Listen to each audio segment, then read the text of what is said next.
Hello అండి, నమస్తే. తక్కువ మసాలాలతో ఎక్కువ టేస్టీగా చికెన్ కర్రీని చూపించబోతున్నానండి. ముక్కకు బాగా మసాలా పట్టి ముక్క ఎంతో టేస్టీగా జ్యూసీగా ఉంటుంది. మీరు రెగ్యులర్గా చేసుకునే చికెన్ కర్రీ ప్లేస్లో ఒకసారి ఈ రెసిపీ ట్రై చేసి చూడండి, మీకు నచ్చుతుంది. ఇక్కడ నేను చికెన్ కర్రీ కోసం 1/2 kg దాకా చికెన్ తీసుకున్నాను. చికెన్ కర్రీ నీచు వాసన రాకుండా ఉండాలి అంటే చికెన్కు ఉప్పు పసుపు కలిపి ఒక 10 నిమిషాలు పక్కన పెట్టుకున్న తర్వాత 4 నుంచి 5 సార్లు శుభ్రంగా కడుక్కోవాలండి. అప్పుడు చికెన్ కర్రీ అనేది నీచు వాసన లేకుండా ఎంతో టేస్టీగా ఉంటుంది. మసాలా ప్రిపేర్ చేసుకోవడం కోసం ఒక ప్యాన్లో 1 స్పూన్ దాకా ధనియాలు, 2 లవంగాలు, ఇంచు దాల్చిన చెక్క, 2 ఇలాచి, 4 ఎండు కొబ్బరి ముక్కలు వేసి డ్రై రోస్ట్ చేసుకోవాలి. కర్రీ ప్రిపేర్ చేసుకోవడం కోసం బాండీ పెట్టి బాండీ పూర్తిగా వేడైన తర్వాత ఆయిల్ వేసుకోవాలి. ఆయిల్ వేసుకున్న తర్వాత అల్లం వెల్లుల్లి పేస్ట్ వేసి అల్లం వెల్లుల్లి పేస్ట్ని ఆయిల్లో పూర్తిగా వేయించుకోవాలి. ఇలా వీడియోలో చూపిస్తున్న విధంగా ఆయిల్లో అల్లం వెల్లుల్లి పేస్ట్ ఎరుపు షేడ్ వచ్చేంత వరకు వేయించుకోవాలి. ఇలా అల్లం వెల్లుల్లి పేస్ట్ ఎరుపు షేడ్ వచ్చిన తర్వాత మాత్రమే చికెన్ను ఆయిల్లో వేసుకోవాలి. చికెన్కు అల్లం వెల్లుల్లి పేస్ట్ బాగా పట్టే విధంగా కలుపుకోవాలి. ఇలా కలుపుకున్న తర్వాత కొద్దిగా పసుపు, రుచికి సరిపడ ఉప్పు వేసుకొని బాగా కలుపుకోవాలి. ఉప్పు పసుపు వేసి ముక్కను కలపడం వల్ల చికెన్లో ఉన్నటువంటి వాటర్ అనేది బయటకు వచ్చేస్తుంది. ఇలా లిడ్ క్లోజ్ చేసి ఒక 10 మినిట్స్ హై ఫ్లేమ్లో పెట్టుకోవాలి. టమాటో ప్యూరీ కోసం 2 టమాటోలు, 5 నుంచి 6 పొట్టు తీయని వెల్లుల్లి, ఒక కొత్తిమీర కాడలతో సహా వేసుకొని మిక్సీ పట్టుకోవాలి.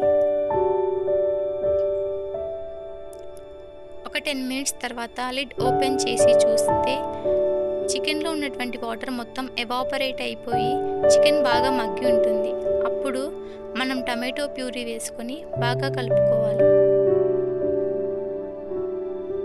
టమాటో ప్యూరీ ఆయిల్లో బాగా వేయించుకోవాలి. ఒక 2 మినిట్స్ తర్వాత లిడ్ ఓపెన్ చేసి చూస్తే టమాటో ప్యూరీ ఆయిల్లో బాగా మగ్గి ఉంటుంది.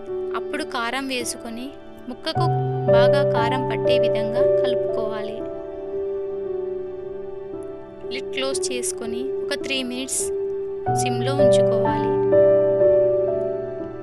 3 మినిట్స్ తర్వాత లిడ్ ఓపెన్ చేసి చూస్తే ముక్కకు బాగా మసాలా పట్టి ఉంటుంది.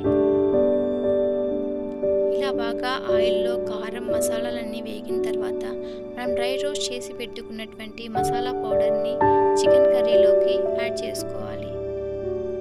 మసాలాలన్నీ ముక్కకు బాగా పట్టే విధంగా బాగా కలుపుకొని లిడ్ క్లోజ్ చేసుకొని ఒక 3 మినిట్స్ వరకు సిమ్లో ఉంచుకోవాలి.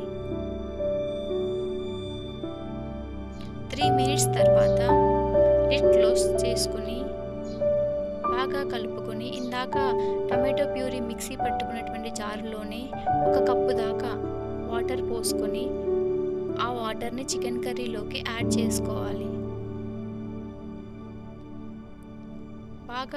చికెన్ కర్రీని బాగా కలుపుకొని లిడ్ క్లోజ్ చేసుకొని ఒక 10 మినిట్స్ వరకు సిమ్లో ఉంచుకోవాలి.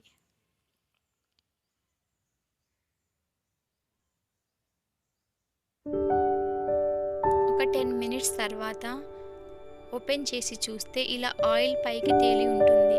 ఇలా ఆయిల్ పైకి తేలి ఉంది అంటే చికెన్ బాగా ఉడికిపోయిందని అర్థం. చికెన్ కర్రీ అయిపోయిందని అర్థం. ఇప్పుడు స్టవ్ ఆఫ్ చేసుకోవాలి.